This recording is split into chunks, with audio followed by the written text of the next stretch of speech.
Hi friends, இது வந்து ஆடி கடைசி வெள்ளி அப்போ எடுத்த வீடியோ. ஆடி மாசத்துல வரக்கூடிய ஒவ்வொரு வெள்ளிக்குமே தவறாம கூழ் காய்ச்சி வச்சு அம்மனுக்கு சாமி கும்பிடுறது வழக்கம். இதை வந்து நான் தவறாம பண்ணிக்கிட்டு இருக்கேன் ஒரு 3-4 வருஷமா. அதுலேயுமே ஆடி கடைசி வெள்ளி வந்து ரொம்ப ஸ்பெஷல். அன்னைக்கு வந்து சமயபுரம் மாரியம்மன் கோவிலில் வந்து திருவிழா நடக்கும். நல்ல கூட்டமாக இருக்கும். நான் அப்போ வருஷம் வருஷம் வந்து வீட்டில் வந்து அம்மனுக்கு புடவை அப்புறம் எல்லாம் எடுத்து வளையல் மாலை போட்டு சாமி கும்பிட்றது ரொம்ப வழக்கம்.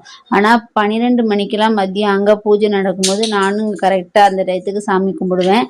ஆனால் அன்னைக்கு ஒரு முக்கியமான வேலை, வெளியில் போக வேண்டிய வேலையாயிடுச்சு. அதனால அங்கே கிளம்பிட்டேன். ஆனால் முன்னக்கூட்டியே வளையல் எல்லாம் வாங்கி வச்சுட்டேன். பூலாம் நானே வாங்கி என் கையால் கெட்டி கோர்த்து வச்சிருந்தேன் முதல் நாளே. அதனால கொஞ்சம் ஈஸியாக இருந்துச்சு.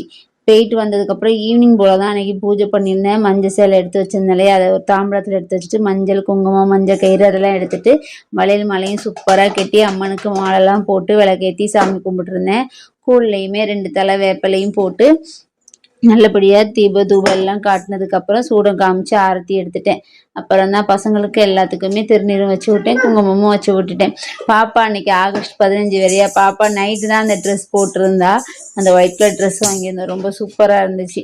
இந்த வீடியோ பிடிச்சிருந்தா மறக்காமல் சப்ஸ்கிரைப் பண்ணி என்னோட சேனலுக்கு சப்போர்ட் பண்ணுங்கள் ஃப்ரெண்ட்ஸ். பாய், நெக்ஸ்ட் வீடியோவில் பார்க்கலாம்.